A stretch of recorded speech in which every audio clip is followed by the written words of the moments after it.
तो अब हम ना अब हम विशाखा एक बार तुम अब्दल से समझ लेना। हमने ये पूरा ना ये मैंने नोट्स दिए हुए हैं, मैं उन्हीं मतलब एपिडेमियोलॉजी के बेसिक कॉन्सेप्ट्स को I am explaining. Okay, Yes, sir. सो ये पूरा एक सीरीज है और उसमें तुम्हारे को एक बार just go through if you are unable to understand anything come back to me again on this. Okay, Okay, sir. तो Okay, sir. so today we are going to understand the role of confounding। तो yes Abdul, confounding का मतलब समझा सकते हो? What is confounding? फिर इसके बारे में पढ़ाई किया नहीं। यस विशाखा, आप समझा सकते हैं बेटा what is confounding? No, any sir. Idea? Example suppose मैं जैसे सपोज कि मैं sir relation between factor and disease हम लोगों ने सर कम्युनिटी मेडिसिन में पढ़ी थी। हाँ, नहीं बिल्कुल आपने ठीक बोला, बट वो किस तरीके से, मतलब वो फैक्टर एंड डिजीज किस तरीके से? जैसे सपोज मैं ओबेसिटी, तो confounding refers to the mixing of the effect. अब देखिए, mixing of the effect of an extraneous variable, मतलब वो वेरिएबल जिसके ऊपर आपका कंट्रोल नहीं है उसको एक्सट्रेनियस वेरिएबल बोलते हैं, right? With the effect of the exposure and the disease of interest. तो एक्सपोजर के, अब सपोज मैं एग्जांपल के तौर पे आपको बता रहा हूँ, जैसे मैं स्टडी करना चाह रहा हूँ कि I want to see the association between obesity and heart disease, right? ठीक है, तो अब जब मैं ओबेसिटी और हार्ट डिजीज के बीच में रिलेशन देखना चाह रहा हूँ, उसका एसोसिएशन देखना चाह रहा हूँ, तो मेरे पास जितने भी मरीज हैं, चाहे मेरे पास 10 मरीज है, 15 मरीज हैं, या 20 मरीज हैं, या 100 मरीज हैं, 200 मरीज हैं, 1000 मरीज, तो वहां पे क्या होगा? They can be confounded by the age, the diet pattern, the smoking status and a variety of other risk factors. Okay, जो ओबेसिटी के इफेक्ट को कंफाउंड कर सकते हैं with relation to the heart disease, क्योंकि ना डाइट तुम्हारे control में है, ना एज उस बंदे की तुम्हारे कंट्रोल में है, बट वो कंफाउंड करेगा, वो मतलब आपके जो ओवरऑल आउटकम है उसको चेंज, उसके अंदर चेंज कर सकता है। तो एग्जैक्टली ओबेसिटी और हार्ट डिजीज के बीच का जो असर है, ये मतलब इन फैक्टर्स द्वारा प्रभावित होता है, तो उनको हम कंफाउंडिंग मतलब फैक्टर्स बोलते हैं, क्योंकि ये अनइवनली डिस्ट्रीब्यूटेड होंगे between the different groups that we are trying to compare. Is this clear? Yes sir. Abdul समझ आया बेटा? Is it clear Abdul? Yes sir. Sir am I audible? Yes yes, now you are audible. Okay, अब देखिए जैसे हमने कहा, तो हम क्या, कंफाउंडिंग का क्या मतलब होता है? Mixing of the effect. तो मैंने आपको बताया example, obesity and heart disease के बीच में मेरे को कंपैरिजन देखना है।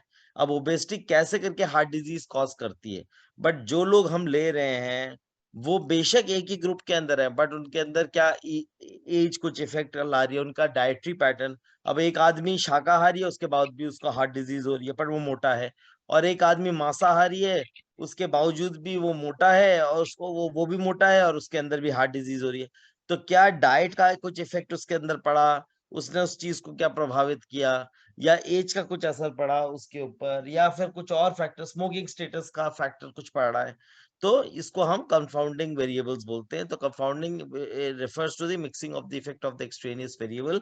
एक्सट्रेनियस वेरिएबल मैंने आपको बताया कि जिसका जिसका आपके ऊपर कंट्रोल, आपका उसके ऊपर कंट्रोल नहीं है, वो आपकी, जैसे मैच हो रहा था, मैच का आउटपुट, एक्सट्रेनियस वेरिएबल क्या हो गया? बारिश, क्योंकि बारिश की वजह से मैच का आउटपुट बदल सकता है। जो टीम बाद में बैट करेगी, हो सकता है उसको बॉल, उससे बॉल फिसल रही है, या बॉलिंग वाली टीम के हाथ से बॉल फिसल रही है, जिससे कंट्रोल नहीं बन पा रहा, जिससे मतलब फील्डिंग ठीक से नहीं हो पा रही, आदमी फिसल रहा है ना? तो ये फिर कंफाउंडिंग प्रिंसिपल हो गया with the effect of exposure and the disease of interest. तो जो हम एक्सपोजर देखना चाह रहे हैं और डिजीज ऑफ इंटरेस्ट को हम समझना चाह रहे हैं, उसके अंदर तो characteristics of a compounding variables के कैरेक्टरिस्टिक्स क्या हो सकते हैं? 3 टाइप के कैरेक्टरिस्टिक्स होते हैं, जैसे कि associated with disease in the absence of exposure. अगर वो एक्सपोजर नहीं रहा तब वो किस कैसे डिजीज को associated, can be associated with a disease but as not as a consequence of exposure. ठीक है, and it can be the frequency कितनी बार हो रहा है, जिसके वजह से जिस ग्रुप में हम देख रहे हैं उसके अंदर हम उसको कंपैरिजन करने की कोशिश कर रहे हैं। तो ये तीनों जो फैक्टर्स हैं ये इसके कैरेक्टरिस्टिक्स हैं। जैसे कि मैंने आपको एग्जांपल दिया ओबेसिटी और हार्ट डिजीज का, उसी तरह यहाँ पे एग्जांपल है आपका स्मोकिंग और लंग कैंसर का, जिसमें alcohol can be a confounding variable. Is it clear? Yes, sir. Okay, तो ये हम इस तरीके से Confounding समझते हैं। factor हमेशा अफेक्ट करेगा ही। हमें नहीं पता करेगा या नहीं करेगा, बट ये फैक्टर्स होते हैं। तो कंफाउंडिंग हम कोशिश करते हैं कि कंफाउंडिंग फैक्टर को मतलब कम से कम वो मतलब इसको कंफाउंडिंग फैक्टर जो आपके आपके कंट्रोल के बाहर है, ठीक है। अब वो कितना परसेंट कर रहा है, बहुत ज्यादा कर रहा है, बहुत कम कर रहा है। जैसे आपने कहा भाई ओबेसिटी और हार्ट डिजीज आप देख रहे हैं, बट ये क्या ओबेसिटी और हार्ट डिजीज ऐसे लोगों को ज्यादा होती है जो मांसाहारी हैं या शाकाहारी हैं? तो मतलब क्या डाइट का असर पड़ गया फिर इसके ऊपर? आप समझ रहे बात? अब जैसे स्मोकिंग, तो हम क्या बोल सकते हैं, जो लोग स्मोकिंग करते हैं उनको लंग कैंसर होता है, बट जो लोग स्मोकिंग करते हैं जो अल्कोहल बहुत ज्यादा पीते हैं उनको लंग कैंसर ज्यादा होता है। क्या हम बोल सकते हैं ऐसा? We don't know. तो अल्कोहल यहाँ पे कंफाउंडिंग फैक्टर हो। Okay, clear? यस ठीक है, तो इस तरीके से हम चीजों को समझने की कोशिश करते हैं। So effect of compounding it can be totally और पार्शियली, हमें नहीं पता, टोटली हो सकता है, पार्शियली हो सकता है। उसके बाद में it can mask an underline true association, हो सकता है उसमें कुछ एसोसिएशन हो रहा हो बट वो मास्क कर रहा है, उसे पता नहीं चल रहा है। और इट कैन, और अगर वाकई में एसोसिएशन है तो whether it can, Amin uncle के साथ चल मेरी क्लास चल रही है। अच्छा, and secondly it can reverse the actual direction of association. okay, कि मतलब वाकई में अगर अगर कंफाउंडिंग हम हटा दें तो जो चीज ऐसा आ रहा है तो वो क्या रिवर्स हो जाएगा पूरा, ठीक है ना? तो इसका मतलब फिर कंफाउंडिंग का इफेक्ट है, ठीक है। Got the point? Yes, sir. Yes तो कंट्रोल आप कैसे कर सकते हैं कंफाउंडिंग वेरिएबल्स को? डिजाइनिंग स्टेज में आप रैंडमाइजेशन कर सकते हैं, ठीक है ना? तो आपको पता है कि स्टैटिस्टिक्स में हम रैंडमाइजेशन या रिसर्च डिजाइन में हमको रैंडमाइजेशन लेना है। मतलब हम अगर आपके पास में 100 मरीज हैं तो कोई भी आप ले सकते हैं, पहला 10वां, मतलब पहला 11वां 21वां या 5वां 15वां, तो रैंडमाइजेशन आप कर सकते हैं। उससे आपका कंफाउंडिंग वेरिएबल जो है वो आपके कंट्रोल कर सकते हैं। आप रेस्ट्रिक्ट कर सकते हैं, ऐसे लोग लीजिए, वही लोग लीजिए जो स्मोक करते हैं, लंग डिजीज मतलब वो देख रहे हैं जिसमें हम स्मोकिंग और लंग डिजीज देख रहे हैं, बट जो अल्कोहल नहीं पीते हैं बिल्कुल भी, तो फिर आप इस तरीके से रेस्ट्रिक्ट कर सकते हैं या मैचिंग कर सकते हैं उसको लेने, ताकि आपके कंपाउंडिंग वेरिएबल्स जो हैं वो बिल्कुल ही आप मतलब एकदम हटा दें, जिससे आपको भी पता चल जाएगा। जैसे आपने कहा कि भाई मैं वही बंदा लूंगा ओबेसिटी के अंदर जिनकी उम्र 56 साल है और जो शाकाहारी हैं, तो ये आपका इंक्लूजन क्राइटेरिया का पार्ट हो गया। जिनकी उम्र 56 से 58 के बीच में है और जो शाकाहारी हैं, है ना, और उनको हार्ट डिजीज हो गई है, तब आप इसको समझ सकते हैं। क्योंकि इसमें फिर आप सामने वाला पूछेगा कि आपने उस तरीके के मरीज लिए, तो कहते हैं हाँ ठीक है। फिर आप स्ट्रैटिफिकेशन कर सकते हैं, स्ट्रैटेजी बना सकते हैं। पहले आपने वो कैटेगरी ले लिए जिनको ओबेसिटी है, फिर आपने वो कैटेगरी ली, ओबेसिटी से अंदर वो लोग लिए जो ओबीज भी हैं और स्मोकिंग नहीं करते हैं, और आपने फिर वो लास्ट में कैटेगरी जो स्मोकिंग नहीं करते हैं या जिनकी एज 58 साल है, और मतलब तो इस तरीके से आप स्ट्रैटेजी मतलब स्ट्रैटिफिकेशन उसका इसका डिमार्केशन कर सकते हैं। इसलिए उसको मल्टीवेरिएट एनालिसिस बोला जाता है, क्योंकि आप उसमें हर स्टेज में वेरिएशन ला रहे हैं ताकि आप अपने मोस्ट एक्यूरेट रिजल्ट्स तक पहुंच सकें। Is it clear? Yes, sir. Okay बेटा, मेरे को जो ना बस 10 मिनट का ब्रेक देना, ठीक है? And we will start the class on 5:30, सिर्फ 10 मिनट्स। Okay, Okay. हाँ 10 मिनट्स बस, तो विल स्टार्ट यहीं से।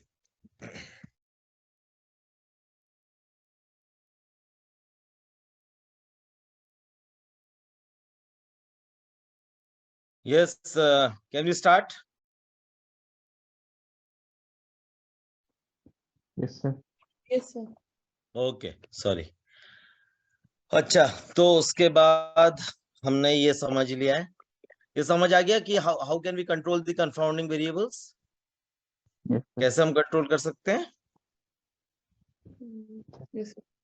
Okay, so what is the criteria to assess the, अब देखिए आपको पता है कि जब भी हम कोई भी रिसर्च करते हैं, जैसे age of the mother and weight of the child, या effect of environmental hazards on toxicity of environment, okay, या फिर हम कोई भी हम स्टडी करना चाहते हैं, हम देखना चाहते हैं जैसे मोबाइल फोन्स का के रेडिएशन का हमारे हेल्थ के ऊपर क्या असर है, तो हम कुछ भी स्टडी करना चाहते हैं तो हम बेसिकली उसमें ये देखने की कोशिश करते हैं कि what is the strength of the evidence, जो हम एविडेंस बता रहे हैं कि करता है या नहीं करता है या नहीं करता है, करता है तो कितना करता है, ज्यादा करता है, कम करता है, कौन सा परमिसेबल लिमिट है ना। तो we try to assess the strength of the evidence. तो इसके लिए हम क्या करते हैं, हम ऑब्जर्वेशनल स्टडीज करते हैं, क्योंकि जब हम ऑब्जर्वेशनल स्टडीज करते हैं तो हो सकता है कि जिस चीजों को हम ऑब्जर्व कर रहे हैं हम we may be plagued by our biases. For example जैसे हमने कहा, अब हम जैसे इंडिया में हम नॉर्मली सोचते हैं अरे यार ये तो अफ्रीकन है, ये तो ऐसे ही हैं, ये तो कम पढ़े लिखे हैं, तो हमारा क्या बायस है उसके अंदर। अरे मतलब हम हमें लगता है हमारे साथ में एक बायस होता है यार, अंग्रेज है तो ज्यादा इंटेलिजेंट होता ही नहीं होता ऐसा। Yes, sir. Okay. ओके, क्योंकि हम अज्यूम कर लेते हैं, हम अज्यूम करते हैं, हमारे साथ में एक इंफीरियोरिटी कॉम्प्लेक्स साथ में चलता है कि भाई ये इनको तो पता ही होगा, ठीक है ना, क्लास के अंदर कोई ज्यादा अच्छा स्टूडेंट है इसको तो आता ही होगा, मेरे को नहीं। तो बेसिकली तो ऑब्जर्वेशनल स्टडीज में हम अक्सर देखते हैं कि हमारे अंदर काफी बायसेस होते हैं, we may be affected by biases and confounding, उसके कुछ इफेक्ट होते हैं। तो एक्सपेरिमेंटल स्टडीज अगर प्रॉपरली हम करते हैं, प्रॉपरली हम उन फैक्टर्स को जिसके वजह से असर आ सकता है या उसके वजह से फॉल्स पॉजिटिव रिजल्ट नजर आ सकता है, उनको हम प्रॉपरली उन कंपाउंडिंग फैक्टर्स को हम प्रॉपरली कंट्रोल करने की कोशिश करते हैं, ठीक है ना। कई टाइम नहीं भी हो पाते हैं बिकॉज उसके अंदर कुछ एथिकल इश्यूज आ जाते हैं, ठीक है। So in the absence of experimental trial, तो हम एक ब्रैडफोर्ड हिल क्राइटेरिया बोलते हैं, जिसके अंदर जिसको हम यूज करते हैं, वो क्राइटेरिया क्या है, these are basically used to assess the strength of the evidence for a cause and effect relationship. जहां पे हम एक्सपेरिमेंटल स्टडीज नहीं कर पाते हैं, उन केसेस में हम ब्रैडफोर्ड हिल क्राइटेरिया हम देखने की कोशिश करते हैं। अच्छा, तो क्राइटेरिया के अंदर क्या चीजें होती हैं, वो चार तरीके से हम किसी भी चीज की स्ट्रेंथ को मेजर करने की कोशिश कर सकते हैं। पहला, स्ट्रेंथ ऑफ एसोसिएशन कितना है। अगर मान लीजिए हम बोलते हैं कि स्मोकिंग और lung cancer, yes smoking causes cancer, it has a strong correlation, तो हम कैसे बोलेंगे, तो हम बोलेंगे हम कोरिलेशन आर निकालने की कोशिश करते हैं। कोरिलेशन तो मैथमेटिकली हम उसको निकाल सकते हैं, उसको अगर हमारा मतलब आर की वैल्यू जितनी 1 के करीब होगी उतना स्ट्रॉन्ग कोरिलेशन है। तो 7 के ऊपर 8 के ऊपर होगा तो इसका मतलब स्ट्रॉन्ग कोरिलेशन है। अगर 8 के नीचे होगा, 5 है, 4 है, 3 है, तो इसका मतलब है वीक कोरिलेशन है। तो एसोसिएशन उसके, तो क्या जो लोग जिनको कैंसर होता है, जो लोग स्मोकिंग करते हैं, क्या उनके अंदर क्या उनके अंदर कैंसर ज्यादा देखा गया है। कुछ लोग हो सकते हैं उसमें ऐसा हो कि जो लोग स्मोकिंग करते हैं पर उनको कैंसर नहीं हुआ, बट ज्यादातर लोग जो जो स्मोकिंग करते हैं उनको कैंसर हो सकता है। तो हम बोलेंगे there is a strong correlation between the association between smoking and lung cancer. ये पहला पॉइंट क्लियर है। Yes, sir. सेकेंड पॉइंट होता है कंसिस्टेंसी ऑफ एसोसिएशन, कि वो जो फैक्टर वो अगर कितना मतलब कंसिस्टेंट रहेगा तो ये कॉज करेगा। अब हो सकता है कोई लोग स्मोकिंग करते हैं, हाँ are you smoker, yes I am a smoker, कितना स्मोक करते हैं, ओकेजनली साल में कभी 2 बार कर लिया, तो यहाँ पे तो कंसिस्टेंसी नहीं हुई। अब एक आदमी कहता है नहीं जी मैं तो रोज के 2 डब्बे पी जाता हूँ और कंसिस्टेंटली, तो आप देखें जो आदमी जो इंक्लूजन क्राइटेरिया में, क्या आपकी स्मोकिंग पैटर्न में आप कम से कम भी 1 डब्बा रोज पीते हैं, अगर कोई कहता है हाँ, और आप देखते हैं कि हाँ भाई जो लोग कंसिस्टेंटली मतलब स्मोक करते हैं, रोज का 1 डब्बा पी जाते हैं, उन लोगों को कैंसर होता है। जैसे जैसे डब्बे की मात्रा बढ़ी है वैसे वैसे कैंसर ज्यादा नजर आता है। क्या इस तरीके की बात हम बोल सकते हैं, तो उसको हम बोलते हैं consistency of association. Third is specificity of association, if a single exposure is single, मतलब मान लीजिए 5 फैक्टर में से एक फैक्टर जो ज्यादा एसोसिएटेड होता है, मतलब इसको अब जैसे कि किसी ने बोला जी डायबिटीज है या नहीं है, तो आपके क्या obesity single most factor consider किया जा सकता है या जेनेटिक प्रीडिस्पोजिशन? तो आप बोलेंगे भैया हाँ भाई, जिनके लोगों को डायबिटीज होती है, अगर परिवार में किसी को पहले से डायबिटीज, तो जेनेटिक प्रीडिस्पोजिशन ज्यादा है, हो सकता है वो ओबीज नहीं भी हो सकता है पतला ऊपर, उसके बावजूद भी उसको ओबेसिटी मतलब उसको डायबिटीज हो जाती। तो then it correspond to the specificity, मतलब वो बहुत ही स्पेसिफिक फैक्टर है जो कि एसोसिएशन कॉज। सो एक single exposure can be link to a single disease. And temporal relationship होती है विद रिलेशन टू टाइम, कि exposure must come before the disease. मतलब अब लगातार आदमी स्मोक कर रहा है और डिजीज उसके बाद में हुई, तो आप बोल सकते हैं हाँ भाई there is a temporal relationship. तो जैसे लोगों ने बोला कि हाँ भाई, जो आदमी क्रॉनिक स्मोकर हैं, जो लोग पिछले 5 साल से स्मोक कर रहे हैं, रोज का 1 डब्बा पी रहे हैं, उन लोगों को ये कैंसर ज्यादा हो सकता है। Is it clear? Yes, ये sir. चारों फैक्टर्स क्लियर है सबको? ओके। Yes, sir. तो देन डोज रिस्पॉन्स रिलेशनशिप, फिर हम देखते हैं कि रिस्क ऑफ डिजीज, अगर हम उसकी डोजेज बढ़ा दें, फॉर एग्जांपल मान लीजिए हमने कहा कि कैंसर और इसकी क्या कहते हैं मोबाइल रेडिएशंस का कोरिलेशन है, बट आपने पहले दिया, आपने बहुत ही माइनर एक्सपोजर दिया, आपने देखा, आपने एक्सपेरिमेंटल स्टडी की, आपने एनिमल बेस्ड स्टडी की, तो आपने क्या किया कि धीरे धीरे आप अपना वो बढ़ा रहे हैं, उसकी डोजेज बढ़ा रहे हैं। आपने आपने लेड लेड सपोज आपने बोला कि लेड बेस्ड, आपने कहा कि लेड से ये डिजीज हो रही है सपोज, है ना? सो सिलिकोसिस सपोज आप सिली उससे सिलिकोसिस के बारे में हम बात कर रहे हैं। अब हम देख रहे हैं कि डस्ट से कोई एस्बेस्टोसिस से हम देख रहे हैं, कोशिश कर रहे हैं, हम देखने की कोशिश कर रहे हैं कि लंग कैंसर का या लंग डिजीज का क्या कोरिलेशन है। और फिर हम देख रहे हैं कि आप उसकी डोजेज बढ़ा रहे हैं, और जब आपने बढ़ाते बढ़ाते आपको पता है कि भाई इतना अगर एक्सपोजर होगा तो ये डिजीज आ जाएगी, ये अपने आप को एक्सप्रेस कर देगी।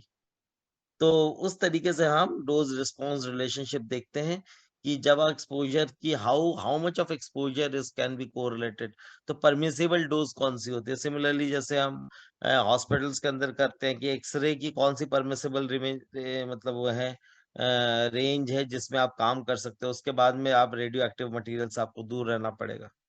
तो आपके बैजेस यूज होते हैं हॉस्पिटल के अंदर ताकि आपको पता चल जाए कि आपका कितना एक्सपोजर है, अदरवाइज वो एक्सपोजर से ज्यादा अगर होगा तो आपको harm, it can be harmful. समझ आ गई बात? Yes.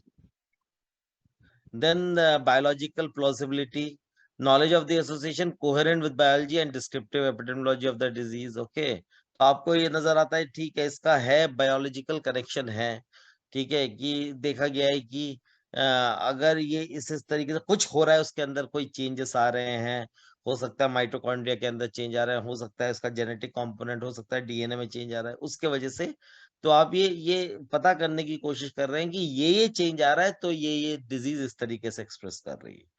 जैसे अभी रिसेंटली वो देखा गया है कि एक नया अल्जीमर्स डिजीज के बारे में रिसर्च आई कि अल्जीमर्स के अंदर मेन कॉज जो है ब्रेन में जो प्लाग्स फॉर्म हो जाते हैं उससे अल्जीमर्स हो रहा है।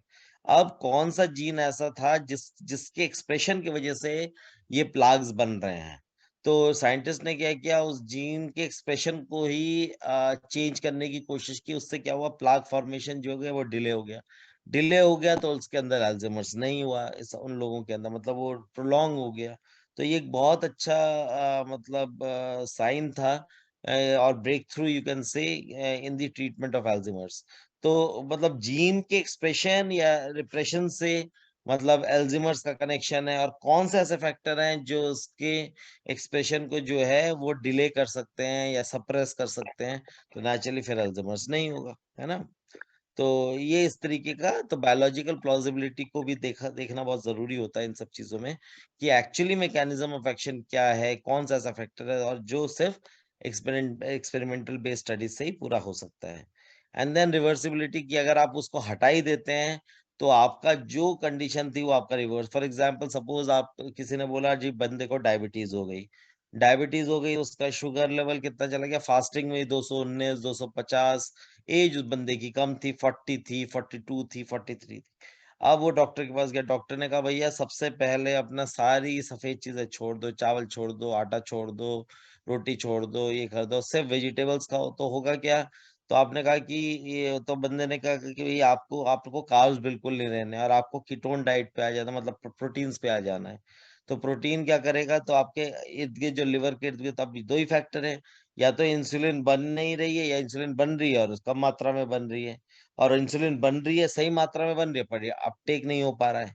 तो अब क्या होगा कि आप जब ओबेसिटी को, जब आप डाइट को करोगे तो सबसे पहले तो आपने कार्ब्स को ही बंद कर दिया। जब बॉडी में कार्ब्स आपके बंद हो गए जाने तो क्या होगा? प्रोटीन अल्टरनेटिव मैकेनिज्म जो हो गया, क्योंकि आपको पता है बॉडी के अंदर 3 टाइप के सिस्टम्स काम करते हैं। एटीपी पीसी सिस्टम काम करता है, एनारोबिक सिस्टम काम करता है, that is the lactic acid system काम करता है, एनारोबिक सिस्टम काम करता है। अब आपको एटीपी पीसी सिस्टम काम नहीं करेगा क्योंकि आप कार्ब्स नहीं ले रहे हैं, ठीक है ना? तो आपको एनर्जी कहाँ से मिलेगी? आपको प्रोटीन से मिलेगी।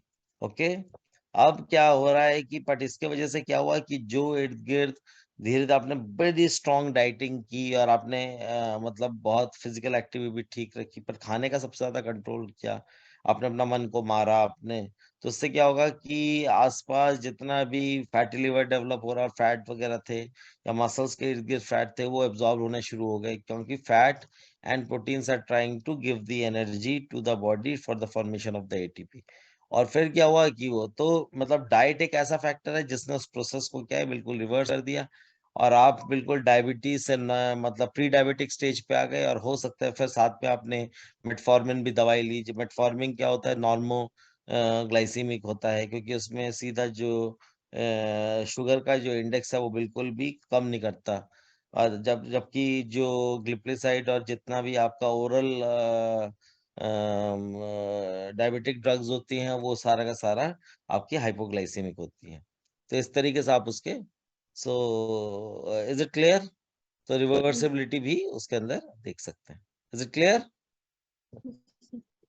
ओके, तो डाइट का बहुत बड़ा रोल है इसके, तो रिवर्सिबिलिटी का, कि अगर वो फैक्टर बिल्कुल हटा दिया जाए तो क्या वो चीज बिल्कुल रिवर्स हो जाती है। तो ये है, it is right. So based on this there are different type of epidemiological designs. So the study design, तो इसको हम स्टडी डिजाइंस बोलते हैं। स्टडी डिजाइन क्या होता है? Basically it is an arrangement of the condition for the correct. ये बहुत इंपॉर्टेंट पार्ट है, इस कॉन्सेप्ट को अच्छी तरीके से अपने दिमाग में रखिएगा, और ये बेसिकली आपको मतलब मदद करेगा कि एपिडेमियोलॉजी की ये बेसिकली सोल है, ठीक है ना? अगर स्टडी डिजाइन समझ आ जाते हैं प्रॉपरली तो आपको एपिडेमियोलॉजी प्रॉपरली समझ आ जाएगी।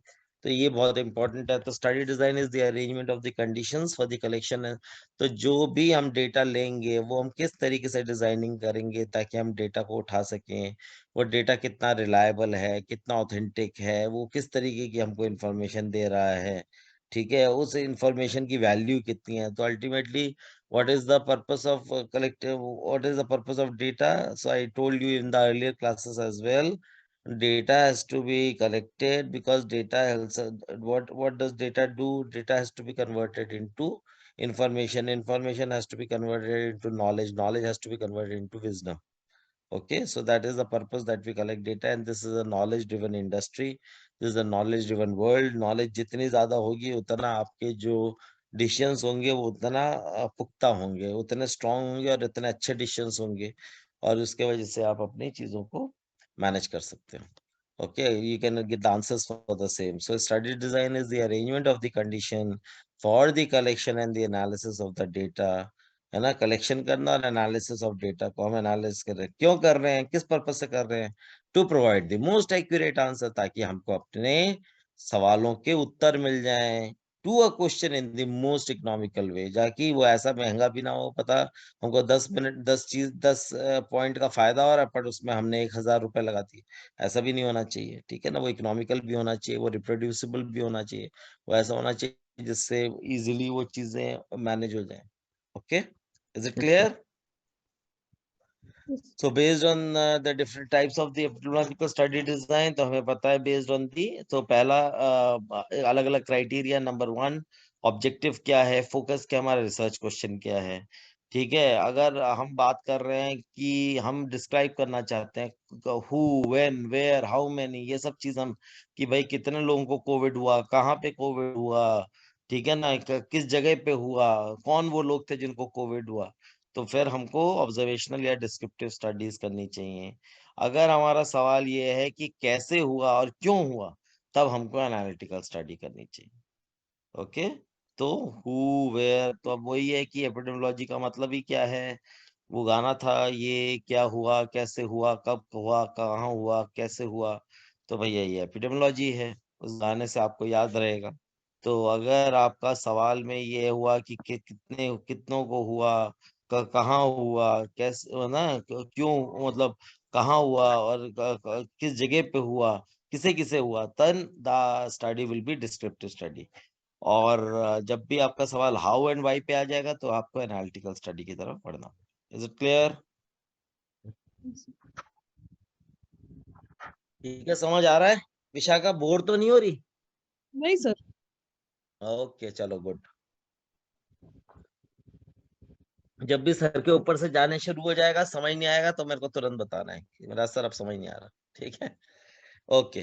तो यहाँ पे दूसरा है कि what is the role of investigator. अब आप मान लीजिए आप पब्लिक हेल्थ एनालिसिस बन गए, आप पब्लिक हेल्थ रिसर्चर बन गए। तो अब आपको क्या करना है, आपको ऑब्जर्वेशनल स्टडीज में, तो आप जब ऑब्जर्वेशनल स्टडी कर रहे हो, या तो आप नेचर को स्टडी कर रहे हो, आप देख रहे हो। एग्जाम्पल अभी क्या हुआ कि एक बड़ा इंटरेस्टिंग बायोलॉजिकल एग्जाम्पल था। एक साइंटिस्ट थे, वो गए यहाँ पे आपके कौन सा इलाका है ये, चंबल, जहां से फूलन देवी थी, है ना, मध्य प्रदेश में। तो ये पूरा रेविन घाटी है पूरा का पूरा। और वहां पे क्या है, उन्होंने देखा, ऑब्जर्व किया साइंटिस्ट ने, कि डेड बॉडीज मिल रही हैं इसकी, एलिगेटर की, है ना, जितने भी एलिगेटर थे और क्रोकोडाइल थे और ये सब थे, इनकी बॉडी तैर रही है, और बहुत सारे। और फिर देखा उन्होंने रेत में को खोद खोद के देखा, तो कम से कम भी उसमें 50 एक एलिगेटर की डेड बॉडीज मिली। तो उनको बड़ा हैरानी हुई कि भैया ऐसे कैसे वो हो रहा है। तो उन्होंने फिर धीरे धीरे करके स्टडी किया, ऑब्जर्व किया, तो उन्होंने देखा कि क्योंकि जो वाटर आ रहा है वो पोल्यूटेड था, तो उसके वजह से, और जो फिशेस वो कंज्यूम कर रहे हैं, उसके वजह से एलिगेटर क्या हो रहा था कि एलिगेटर के जो पैर थे, उनमें आर्थराइटिस डेवलप हो रहा था। अब आर्थराइटिस जब डेवलप हुआ, तो उनको वो हुआ कि आर्थराइटिस मतलब वो पाम, उन्होंने फिर सॉइल मतलब उसका वाटर टेस्टिंग कराई। वाटर टेस्टिंग में आपको उनको पता चला कि वाटर के कॉन्स्टिट्यूएंट्स कौन कौन से हैं। फिर उन्होंने उनकी बायोप्सी की गई, उनका उनका चेक किया गया कि कॉज ऑफ डेथ क्या है। तो उन्होंने देखा कि जब जॉइंट्स को देखा, तो उनके अंदर उनको आर्थराइटिस डेवलप होता हुआ नजर आया। तो फिर पता चला कि क्योंकि वो जो फिशेस खा रहे थे, और क्योंकि नेचर के अंदर इतना पोल्यूशन हो गया था, तो उसके वजह से आर्थराइटिस डेवलप होने की वजह से उनका शरीर भारी होता है। तो पैर उनका वजन ले नहीं पाए, तो पैर नहीं लेते लेते एक स्टेज ऐसा है कि वो डूब गए। जब डूब गए, तो भैया उनकी बॉडी तैर तैर के ऊपर तक आने लग गई, और इस वजह से ही कि मास उनकी डेथ होनी शुरू हो गई। तो वो जब उन्होंने ऑब्जर्व किया नेचर को, जब चीजों को आपस में कोरिलेट किया, तो उन्होंने तो एज सच कोई एक्सपेरिमेंटल स्टडी नहीं की थी कि वो देखने के लिए, बस उन्होंने तो वाटर लिया, देखा, इन्वेस्टिगेट किया। तो उनको ये, तो यहाँ पे कोई इंटरवेंशन नहीं दिया। तो this is a classical example of observation study. Is it clear? लेकिन इंटरवेंशनल स्टडी हो गया। अब आपको पता, आपको ड्रग ए है और ड्रग बी है।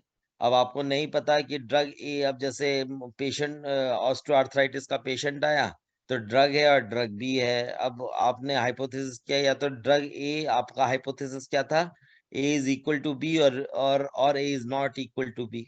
तो A is equal to B मतलब ए और बी ड्रग दोनों बराबर अच्छा काम करती हैं, चाहे ये दे दो चाहे वो दे दो। बट मेरा सवाल है, अगर दोनों ही अच्छा काम करते, तो मेरा सवाल तो मेरे को रिसर्च करने की जरूरत ही क्या है, क्योंकि मेरे को तो पहले से ही पता है कि भैया ए और बी तो दोनों सेम काम करती है। अब अगर मेरे को, अगर अब सवाल मेरे जहन में आया, अरे यार नहीं, मेरा मेरा एक्सपीरियंस ये बोलता है कि ए ड्रग ज्यादा अच्छा काम करती है, तो हमने कहा चलो जी, हम पैरासीटामोल और डिक्लोफेनेक के बीच में हम कंपैरिजन कर लेते हैं। ठीक है, तो आपने कहा कि भाई सर एक काम करते हैं, हम देख, मेरे को ये डाउट हो रहा है, मेरे को लगता है बी ज्यादा अच्छा काम करती है, डिक्लोफेनेक ज्यादा अच्छा काम करता है, आपने सपोज ये हाइपोथेसिस किया। तो आपने कहा अच्छा ठीक है सर, तो अब हमारा हाइपोथेसिस क्या हो गया है, या तो ए बी से ज्यादा अच्छा है, या बी ए से ज्यादा अच्छा है, मतलब A is not equal to B. तो पहला हाइपोथेसिस हो गया नल हाइपोथेसिस, क्योंकि वो A is equal to B हो गया। दूसरा हाइपोथेसिस हो गया alternate hypothesis, because A is not equal to B, that means A is either greater than B और B is greater than A. तो आपने क्या किया, आपने 10 मरीज ए में लिए, 10 मरीज बी में लिए। उन 10 मरीजों को आपने कॉमन कंपाउंडिंग करके देख लिया भैया कि सेम एज, सेम ऑस्टियोआर्थराइटिस का लेवल, इसमें भी ग्रेड 2 ऑस्टियोआर्थराइटिस था, दूसरे वाले ग्रुप में भी ग्रेड 2 ऑस्टियोआर्थराइटिस था कैलिन-ग्रेन स्केल के अंदर।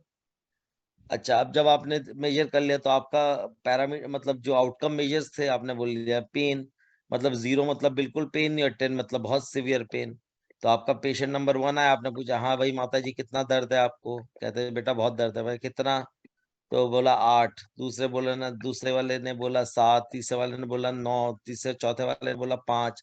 इस तरीके से आपने सारे ग्रुप का निकाल लिया। उसी तरह बी ग्रुप में भी आपने सब ग्रुप का निकाल लिया पेन। फिर आपने रेंज ऑफ मोशन मेजर किया, नी जॉइंट मुड़ कितना रहा है। तो किसी का मुड़ा घुटना 90 डिग्री, किसी का मुड़ा 70 डिग्री, किसी का मुड़ा 80 degree.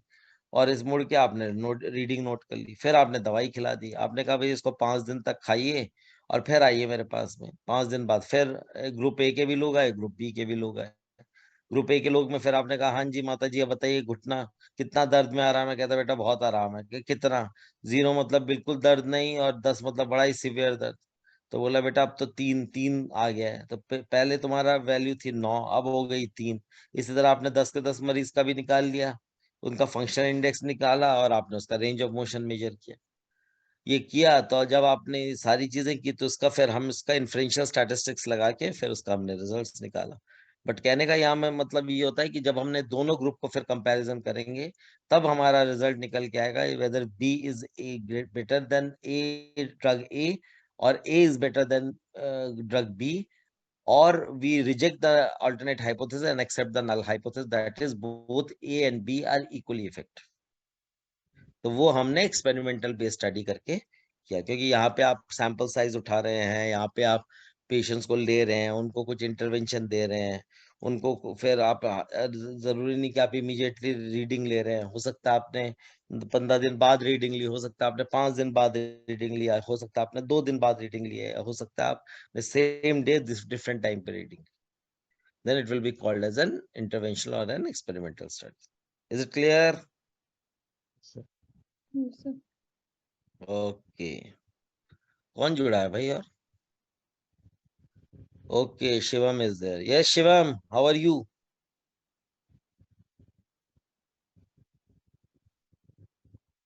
Sir, I'm Shivam, good. I'm good, sir. Good evening, sir. good evening बेटा। हॉस्पिटल में हो घर पे? हाँ सर, हॉस्पिटल। अच्छा अच्छा अच्छा, सॉरी चलो सर। एनीवे समझ आया शिवम? कोई डाउट तो नहीं? कौन सा सर थोड़ा हो गया? थोड़ा लेट ज्वाइन किया, बट हाँ सर ठीक है, मैं ओके पूछ लूंगा सर कुछ होगा। Okay, no issues.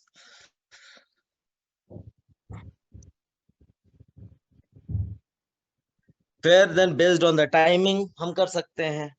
अब भाई आपने उसी टाइम पे किया, तो अब जैसे हमने ऑब्जर्व किया कि वन टाइम स्टडी ले ली, जिसको हम बोलते हैं आपका क्रॉस सेक्शनल स्टडी। मैं ये देखना चाहता हूँ कि नॉलेज, एटीट्यूड एंड प्रैक्टिस का क्या असर है। अब कोविड आया, हमने कहा कि हाँ भाई सरकार ने इतना कुछ किया कि आप मास्क लगाते हैं। अब सब अभी फिर सर्दियों का टाइम आ रहा है कि या आपका आपकी नॉलेज तो आपको पता है कि हाँ जी ऐसा ऐसा होता है, बट आप क्या उसको फॉलो भी कर रहे हैं? तो उस time so which is conducted at the same time. तो इंडिविजुअल को आपने ऑब्जर्व किया, उससे कुछ सवाल पूछे और अपने आपने फाइंडिंग्स बता दी। तो इसको क्रॉस सेक्शनल स्टडी कहते हैं। दूसरा टाइप का होता है कोहोर्ट स्टडीज होती हैं, जो लॉन्ग टर्म चलती हैं। मतलब आपने आज देखा, फिर आपने उसको 1 साल बाद देखा, या आपने 6 महीने बाद देखा, या 3 महीने बाद, फिर 6 महीने बाद, फिर साल, फिर 15 महीने। तो आपने लॉन्ग टर्म स्टडी की, तो बिकॉज विच इज कंडक्टेड, तो आपने देखा कि इस दौरान के कौन कौन से फैक्टर्स थे जिन्होंने प्रभाव किया, और हो सकते हैं उस प्रभाव की वजह से। तो जो लॉन्ग टर्म स्टडी में स्मोकिंग या इस तरीके की जो स्टडीज हैं, या आप देखते हैं कि विटामिन डी का या उन बच्चों के ऊपर क्या प्रभाव पड़ा over a period of time, है ना? तो then there will be called as a cohort studies. So individuals are followed over a long period of time. So these are also known as the longitudinal studies, and one time study or one spot study are also known as cross section studies. Is it clear? Yes, sir. Okay, good. Sir हमने ये And कर then हाँ बेटा, क्या कुछ कह रहे थे तुम? सर मैं कह रहा था कि हम आपने ये करवा दिया था। अच्छा, ये करा दिया था? चलो कोई नहीं, रिवीजन हो जाएगी। ठीक है। विशाखा और ये लोग आए, ठीक है ना। तो फिर उसके बाद में प्रोस्पेक्टिव स्टडी जो हम आगे की तरफ करते हैं, रेट्रोस्पेक्टिव स्टडी हम जो पीछे की तरफ देखते हैं, मतलब हो गया है, हम देखते हैं पुराने वाले हमने केसेस उठा लिए, हमने डेटा उठा लिया, सबका डेटा उठा के हमने देखा किन लोगों को ये चीज हुई, किन लोगों को नहीं हुई, और उनमें से कौन से ऐसे फैक्टर्स जो इनमें प्रेजेंट थे और उनमें नहीं थे। तो हम फिर उससे हम अंदाजा लगाते हैं कि ये फैक्टर्स मतलब can cause this type of मतलब इश्यूज। ओके, जैसे मान लीजिए मैं इंश्योरेंस बेस्ड स्टडी कर रहा हूँ, तो मैं सेटिस्फैक्शन देखना चाहता हूँ इंश्योरेंस का। तो मैंने देखा कि भाई जिन लोगों की ग्रुप इंश्योरेंस थी, जो लोग कॉर्पोरेट थे, वो ज्यादा satisfied as compare to individual insurance. उसका रीजन क्या है? क्योंकि ग्रुप इंश्योरेंस में कंपनी ने बोला कि भाई आपका तो प्रीमियम हमको एक साथ आता है, तो चाहे मतलब हार्ट डिजीज हो या डे 1 से कवर हो जाएगा। बट इंडिविजुअल इंश्योरेंस में 3 साल से कवर होता है। अब आपसे तो प्रीमियम ले लिया 1 लाख रुपया, बट भैया जब आपको मुसीबत का टाइम आया, आपको जब पैसे देने पड़ गए, तो आपको जेब से देने पड़ गए, आपको तो मिला नहीं इंश्योरेंस। तो फिर आपने जब उसका रेट्रोस्पेक्शन में देखा, तो आपने देखा भाई प्रीमियम इतना इतना लिया गया, बट वो सभी लोग जो थे जिनका प्रीमियम, जिनका इंश्योरेंस रिजेक्ट हुआ या क्लेम रिजेक्ट हुआ, उन केसेस में सबका जो था वो इंडिविजुअल इंश्योरेंस। तो आपने कहा कि group insurance is better than individual insurance, so then it can be called as a retrospective study. Is it clear? Yes, sir. Okay. सो उसके बाद हम based on the data, qualitative data हो सकता है, क्वांटिटेटिव हो सकता है। तो डेटा का मैंने आपको पहले ही पढ़ाया था, बट फिर भी मैं एक बार बता देता हूँ। 4 टाइप के डेटा होते हैं बेटा। नॉमिनल डेटा होता है, ऑर्डिनल डेटा होता है, इंटरवल डेटा होता है, रेशियो डेटा होता है। नॉमिनल डेटा मतलब यस नो टाइप, जैसे जेंडर एक कैटेगरी में है, पेशेंट कैसा था, मेल था फीमेल था, पेशेंट का ब्लड ग्रुप क्या था, ए था, बी था, ए बी था, ओ था, ठीक है, पेशेंट मेल था या फीमेल था, ठीक है ना। तो इस तरीके का जो एक कैटेगरी है, पेशेंट का रिलीजन क्या था, हिंदू था, मुसलमान था, सिख था, ईसाई था, पेशेंट का इनकम लेवल था, रिच था या पुअर था, या हाई इनकम था, मिडिल इनकम था, लो इनकम था। तो ये जब हम किसी एक कैटेगरी के अंदर उसको क्लासिफाई कर देते हैं, तो जब तब हम उसको बोलते हैं क्वालिटेटिव, मतलब तब उसको नॉमिनल डेटा बोलते हैं, है ना। ऑर्डिनल डेटा में उसका फिर एक क्लास है कि ज्यादा और कम। जैसे मैंने कहा कि आपका income level, high income, middle income, तो आपको हमको ये इन्फॉर्मेशन दे रहा है कि जो हाई इनकम है वो मिडिल इनकम से ज्यादा है, मिडिल इनकम वाला लो इनकम से ज्यादा है। तो आपने कहा कि जो लोगों को मिडिल इनकम था, क्या उनके अंदर, या लो इनकम था, क्या उनका स्ट्रेस लेवल ज्यादा है as compare to high income people, ठीक है ना। तो इस तरीके की चीजों का जो आंसर है, वो उसके लिए आपको मतलब यूज करना पड़ेगा, बट उसमें जो डेटा है, डेटा जो है वो क्वालिटेटिव डेटा आपके पास में आया है। तीसरा है इंटरवल। इंटरवल, और इंटरवल में आपने क्या कर लिया कि आपने बोल दिया, जैसे टेम्परेचर हो गया, तो यहाँ पे 0 मतलब ये रेंज ऑफ मोशन हो गया जैसे आपका। तो आपने कहा कि आपका पैर कितना मुड़ता है, तो किसी ने बोला 10 डिग्री, किसी ने बोला 11, 12, 14, 14, 16। तो आपने हर एक डिग्री को मेजर कर सकते हैं, ठीक है ना। तो ये आपका इजिली, तो आपने बताया ठीक है कि ऑस्टियोआर्थराइटिस में जब आपने ये वाली दवाई दी, तो पहले मेरा घुटना मुड़ता था 70 डिग्री, अब मेरा घुटना मुड़ता है 100 डिग्री, तो 30 डिग्री का मेरे को फायदा हो गया। तो ये जो 30 डिग्री का है, ये क्वांटिटेटिव वैल्यू है। तो क्वांटिटेटिव में 2 टाइप के वेरिएबल्स हो सकते हैं, इंटरवल हो सकता है, रेशियो हो सकता है। इंटरवल वो होता है जो इक्वली इंटरवल्स पे हो, जैसे 10, 11, 12, 13, इस तरीके से। और रेशियो डेटा वो होता है जहाँ पे आप 0 की बात वाली भी वैल्यू ले, जैसे 100.1, 100.2, 100.3। तो हर एक डेसिमल के बाद वाली वैल्यू भी मीनिंग मतलब उसका एक मीनिंग होता है, उसकी एक पावर होती है, वो आपको कुछ इंफॉर्मेशन कन्वे करता है। Okay, is it clear? Yes, sir. तो क्वालिटेटिव डेटा और क्वांटिटेटिव डेटा मैंने बता दिया आपको। देन कौन सी जगह पे आप कर रहे हैं, कम्युनिटी में कर रहे हैं, इंस्टीट्यूशंस में कर रहे हैं, हॉस्पिटल में कर रहे हैं, लैब्स में कर रहे हैं, एनिमल बेस्ड स्टडी कर रहे हैं, ठीक है। तो ये आपके अलग अलग टाइप के ये हो गया था, ये हम कर चुके थे, ठीक है। उसके बाद में तो जनरल क्लासिफिकेशन में हम बोल देते हैं क्रॉस सेक्शनल स्टडी है, या आपकी केस कंट्रोल स्टडी है, या आपकी कोहोर्ट स्टडी है, एक्सपेरिमेंटल स्टडी है। तो इस तरीके से हम उसको वर्कआउट।